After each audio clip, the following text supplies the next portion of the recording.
Perform this maintenance monthly. Before you begin, make sure to wear the proper protective equipment.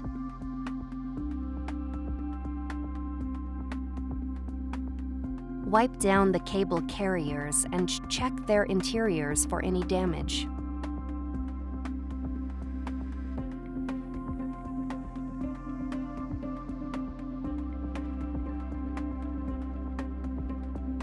Vacuum the cable carriers.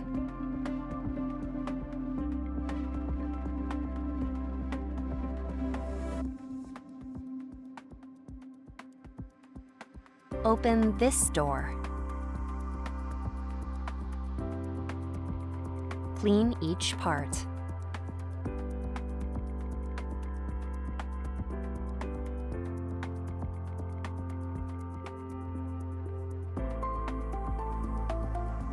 Reinstall the door. When you're done performing maintenance, reset the applicable maintenance counters in the UV Flatbed controller software.